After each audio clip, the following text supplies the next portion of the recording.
In today's video, I'm going to be breaking down the exact customer journey that we use for our own offer as well as all of our clients. This video isn't going to be a basic how-to where I'm going to give you scripts and you just use them and all that kind of stuff. Rather, today I'm going to explain the exact mindset and the framework that we use for each stage, depending on where our clients are in their journey. It's from becoming somebody who doesn't know who we are to eventually becoming a client.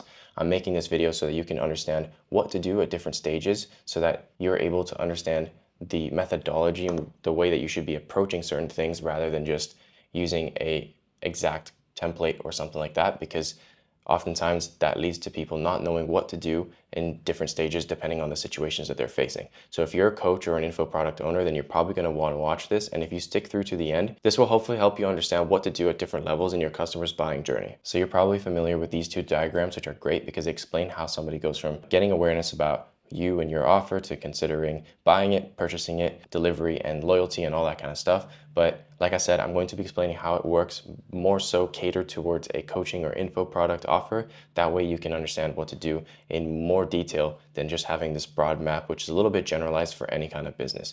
So the way that I kind of view it is like this. Everything that I'm going to be discussing is going to be revolved around this main map, which I have out for you. And I want to start out by explaining the core buyer journey being somebody discovers you through your organic content or ads, and they're cold because they've never seen you before. And your key here, your main goal is to get them to think this person is relevant to my situation. That's the only thing.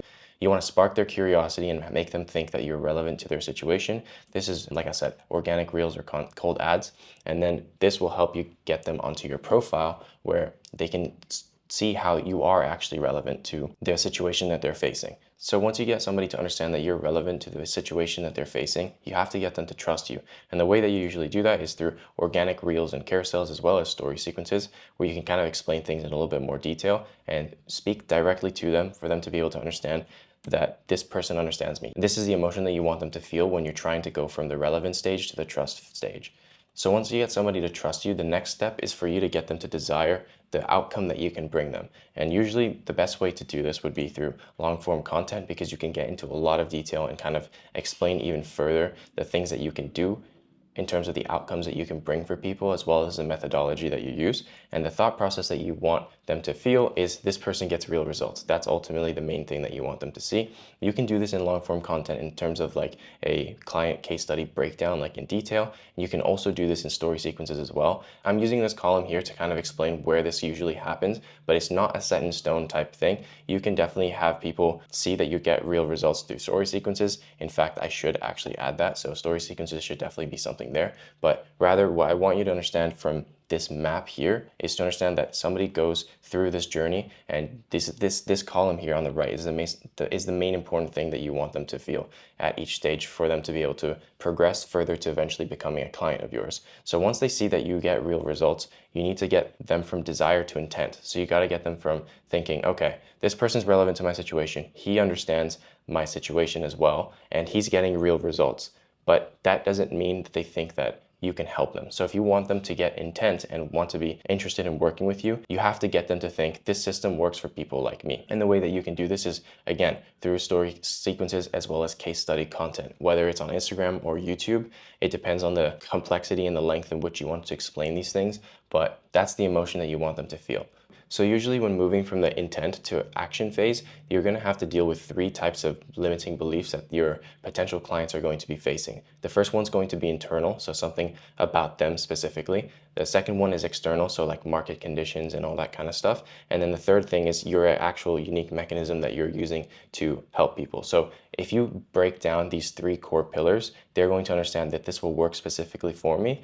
And then it's going to become a no-brainer offer for them because they understand that you will actually be able to help them get the result that they want. And this, like I said, typically happens in the DM. So you use like DM frameworks to further explain this. And then you can also get them on calls and do this on the call as well. So this, like I said, this column here, I maybe should have prefaced this in the beginning. This is not like exactly where this kind of should happen. And one of the most important things is that once somebody goes from cold to the relevant stage, you can bundle basically all of this into retargeting ads, because retargeting ads is going to just help you show up in their feed consistently so that you can continue to hammer your point and get them to see your content more often. So if you just go from, cold ads, fishing for a new audience, they come to your page, they follow you, or they express some level of interest. So whether it's like retention on a video or they're putting likes on a certain video or whatever it may be, then what you can do is just show up on their feed every single day with these different kinds of messages, right? So you would tailor the messaging to people in different stages of your journey. So you want to get somebody to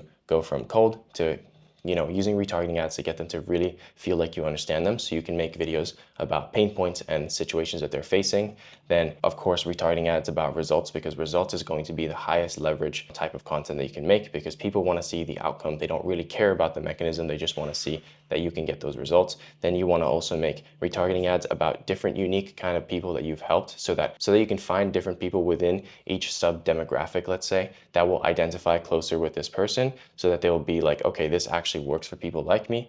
And then in the DMs on the sales call and that kind of stuff, you really want to just get them to feel like this will work specifically for them. And one of the most important things about all of this too is that if you're creating content without shifting beliefs, you're never going to generate demand. So just because you're using retargeting ads to show up in people's feeds consistently, if you're not actually shifting their beliefs into different levels of this journey, you're never going to be able to get them to actually want to work with you. Because yes, familiarity and relevance is helpful, but you definitely want to get people to think differently about you by showing them different messages throughout their journey specifically, so that they go from discovering you to realizing that you can actually help them. And the best way that you can do that is to always use case studies, because case studies are your friends. And then if you can, use different case studies with different kind of like sub-demographic people. So if you work with women and men in different age ranges, make case studies about all of those different people, because the people that are closest to them in terms of their age, their gender, their interests, the position that they were stuck in, they will more likely identify with that result, even if it's not as good as your best case study where you help somebody make a ridiculous change. But if that person is, for example, a 20-year-old male versus a 60-year-old grandmother, the people that are closer in age and gender to the 60-year-old lady are going to be much more likely to want to work with you when they see that, instead of seeing you help a 20-year-old kid, because they identify closer to that kind of person too. So this is where the messaging in your videos and your content and your ads and everything like that is super important to getting people to understand going to the next stage in your funnel. In order to make your life easier, you should be also working with ideally the same kinds of people. You wouldn't want to work on such a broad spectrum with all these different kinds of people, because it makes it harder for you to appeal to all these different kinds of avatars. Instead, if you just had one kind of person that you want to work with, then it becomes easier, because all the content and the case studies around it would resonate with that kind of person.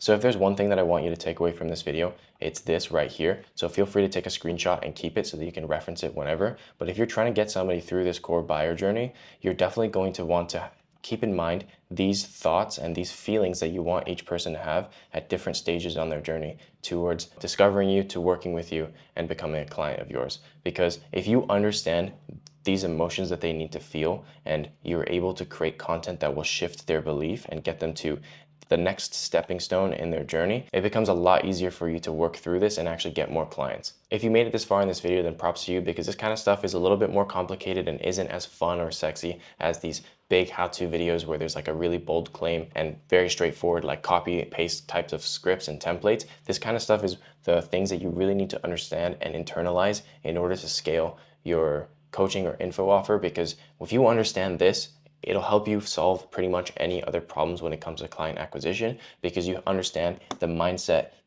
and the feelings that each person needs to feel when moving onto each different level in your customer buying journey.